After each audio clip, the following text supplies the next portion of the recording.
The vote to confirm Judge Kavanaugh on hold until after the FBI investigation. But that's not stopping Nancy Pelosi from already talking about another impeachment. Do you think the Democratic majority would be open to impeaching Brett Kavanaugh? I was asked that question yesterday morning, and I said, divine intervention, whatever it takes. If he is not telling the truth to Congress or to the FBI, then he's not fit not only to be on the Supreme Court, but to be on the court that he's on right now. So that's a yes.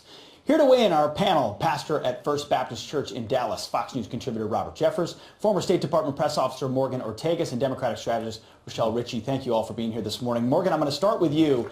The idea of preemptive impeachment when the vote hasn't even happened, how much does this reveal about Democrats?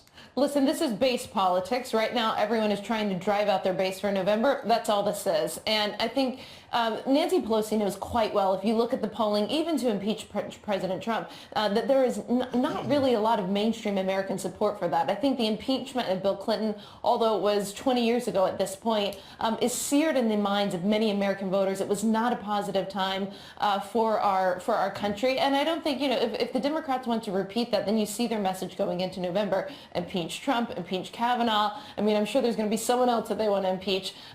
They may think that's a smart strategy to drive out their base. It's a terrible strategy for governing, and I think it just drives out more Republican voters. Rochelle, respond to that. It seems to be a base strategy for the campaign. Is it a governing strategy? Do you think impeaching Brett Kavanaugh is the message to have at this moment? Well, I would say that, if we're looking into Kavanaugh's questionable past and if we're looking into his temperament and we're saying that he's not qualified to be on the Supreme Court, then it seems to me that it just makes sense to question or not whether he can serve on the circuit court. And so we also have to consider, what has his past done or how has that influenced him when it comes to deciding cases of sexual assault that he's currently probably overseeing right now. So I don't think this idea of impeachment is far-fetched, because we've had White House aides, we've had members of Congress on both the left and the right, we've seen CEOs, we've seen prominent public figures resign or even be fired because of sexual misconduct. Pastor, America's eyes were fixated on the television this week on these hearings. How did this Kavanaugh battle, how will it impact base voters, evangelical voters, people of faith, but just generally speaking? Is this a motivating factor for folks that have supported this president? Look, I have never seen conservative Christians as angry as they are right now over this debacle. They realize now, conservative Christians, that the left is willing to do whatever it takes to cram their liberal agenda down the throats of Americans, including destroying the foundation of our legal system, the presumption of innocence. And look, make no mistake about it, the reason the left hates Kavanaugh is not because of his judicial philosophy. It's not because of what he may or may not have done to Dr. Ford. The Democrats don't care one thing about Dr. Ford. They are afraid that if he is confirmed as a Supreme Court justice, he may chip away at Roe v. Wade and diminish the number of babies being murdered every year in the womb through abortion. Conservative Christians see this. They know this is not a battle between Republicans and Democrats. It's a battle between good and evil, between the kingdom of light and the kingdom of darkness, and that's why they're going to turn out in the 2018 midterms. Rochelle, the pastor just made a full-throated argument. Wow. No, but a lot of people have acknowledged this is ultimately about Roe v. Wade. Have Democrats maybe overplayed their hand, motivated a lot of the president's base in the 2018 midterms? Look, with all due respect to the pastor, I think that conservative Christians need to turn to Deuteronomy 22, where they are instructed to protect victims of sexual assault, not punish them. I'd like to respond to that. Go ahead. Well, you can wait till after this.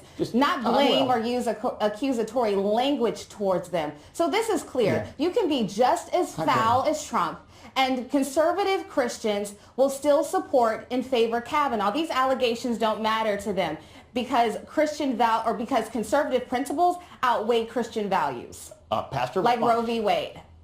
Yeah, let me just respond to that. I've said from the beginning, I don't know who's telling the truth, Kavanaugh or Ford. I can say that, but I can say with absolute certainty the Democrats don't care who is telling the truth. All they're trying to do is have one more conservative scalp they can wear on their belts for the 2018 and 2020 election. They can't handle the truth. Okay. No, I mean, we're talking in terms of metaphors. I think you understand that.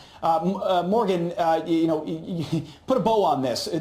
Which way does this cut? A national conversation, clearly two sides seeing it very differently.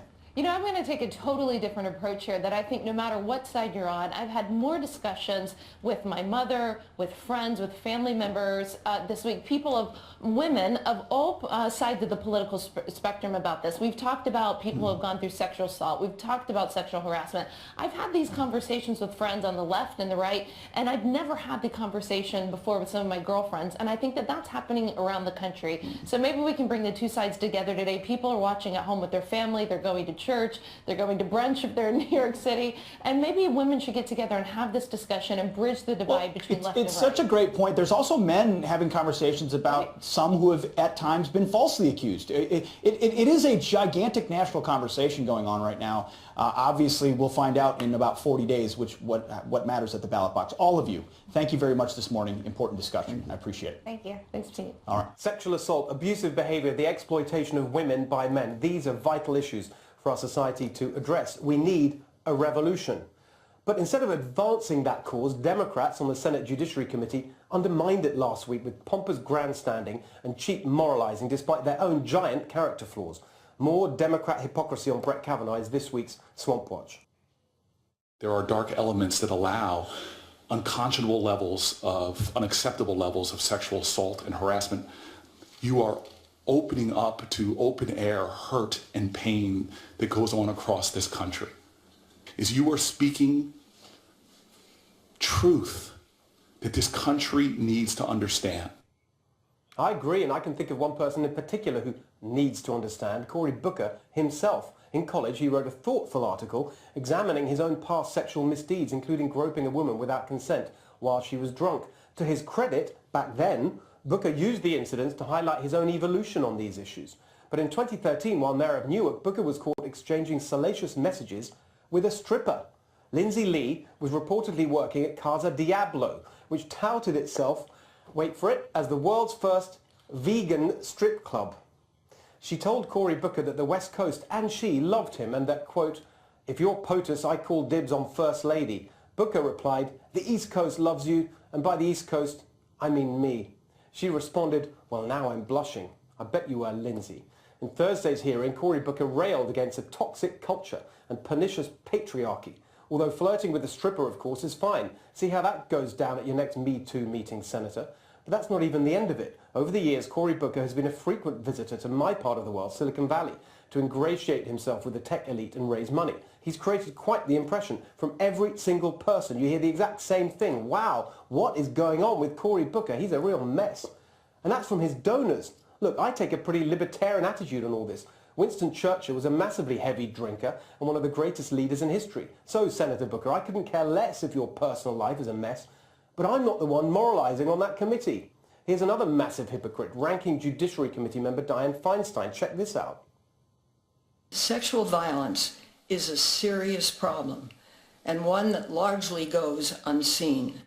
While young women are standing up and saying no more, our institutions have not progressed in how they treat women who come forward. That soapbox starts to look pretty flimsy when you consider how close Feinstein was to notorious womanizer Ted Kennedy. Here's what she said when he died. "He was a colleague, an inspiration and a friend. I have seen up close and personal his dedication to issues of civil rights, human rights and basic fairness to all. Except the woman he exploited," writes Senator Feinstein. Ted Kennedy's sexual incontinence included a 1990 report of being caught having sex in public on the floor of a Washington, D.C. restaurant with a lobbyist. How perfectly swampy. At least she lived to tell the tale, unlike poor Mary Jo Kopechne, who Kennedy left to drown at Chappaquiddick. How can Dianne Feinstein be taken seriously on sexual violence when she called Ted Kennedy an inspiration?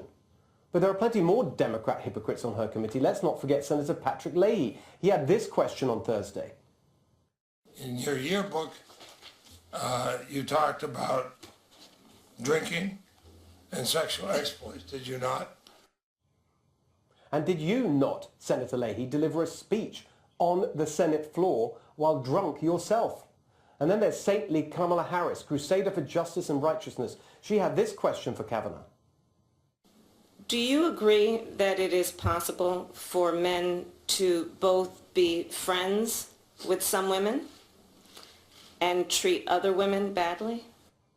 Well, Senator Harris would know all about treating women and men badly. She's becoming notorious for abusive behavior towards her staff.